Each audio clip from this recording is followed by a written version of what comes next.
শেষ হলো এসআইআর প্রক্রিয়া।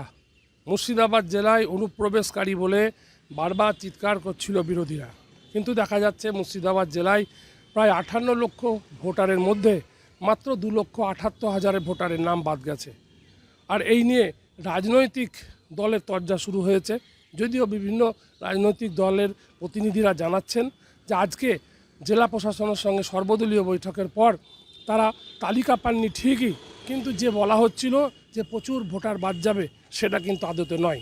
চলুন দেখি এ বিষয়ে রাজনৈতিক নেতারা কি বলছেন। দেখুন, 2,78,000 নাম বাদ গেছে। মুর্শিদাবাদে মোট ভোটার সংখ্যা অ্যারাউন্ড 57 লক্ষ।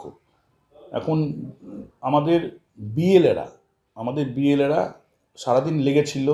আমাদের পার্টির যে নির্দেশিকা ছিল যে কোনোভাবে যেন জেনুইন ভোটারদের নাম বাদ না পড়ে, সেই জায়গায় দাঁড়িয়ে আমাদের বিএলএরা ভালো কাজ করেছে এবং আমাদের বিএলএদের মানে কি বলবো, একটা ক্রস চেকিংয়ের জন্য এই জায়গাটা প্রায় 90% সম্ভব হয়েছে। নাহলে পরে হয়তো আরও বেশি নাম বাদ যেত।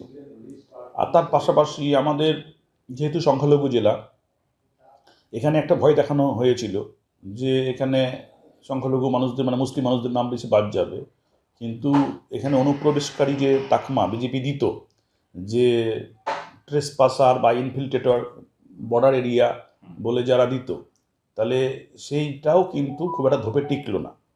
কারণ মানে এসআইআর হয়েছে, তাদের ম্যাপিংয়ের মধ্যে দিয়ে হয়েছে।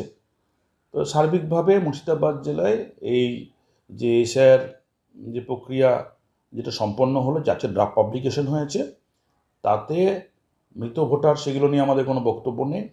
তার মধ্যে যারা শিফটিং ভোটার বা জেনুইন ভোটার তারা যেন হেয়ারিংয়ের সুযোগ পায়। এই 2 লক্ষ ভোটারের মধ্যে দেখা গেল যে 50,000 মানে এলিজিবল ভোটার আছে, এটা আছে, বা অন্য জায়গায় কাজ করতে গেছে, তাদেরকে কিন্তু সেই সুযোগটা দেওয়া হয়।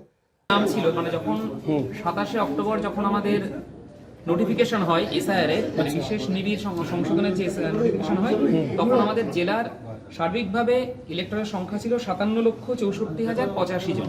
57,64,085 জন, বেশ। সেইটা আমাদের ড্রাফট রোল যেটা পাবলিকেশন হলো এসআইআর করার পরে, মানে নিবিড়ভাবে সংশোধনের পর, সেই ইলেক্টর সংখ্যাটা এখন দাঁড়িয়েছে 54,85,248 জন। 54,85,248। বাদ গেল কত সাহেব? আমাদের এখনো পর্যন্ত ড্রাফট রোলে হিসেবে বাদ গেছে 2,78,837 জন ভোটার। আমাদের কাছে স্পেসিফিক যেটা বাদ যাওয়ার কথা 3 লক্ষর কাছাকাছি যেটা বললেন, হ্যাঁ, আমরা বললাম তার হার্ড কপিটা আমাদের কাছে লাগবে। কেন, কাকে, কি কারণে বাদ গেছে তার পূর্ণাঙ্গ ব্যাপারটা যেমন আপনারা ভেবেছেন, আমাদের কাছেও তুলে ধরতে হবে কাকে কি কারণে বাদ দিলেন। কেউ মারা গেছে, অবশ্যই তার নাম বাদ যাওয়া যাবে। তার ডুয়েল নাম আছে, তার নাম নিশ্চয়ই বাদ যাবে। কিন্তু বাদ বাকি যেগুলো বাদ গেছে কারণটা আমাদেরকে জানাতে হবে।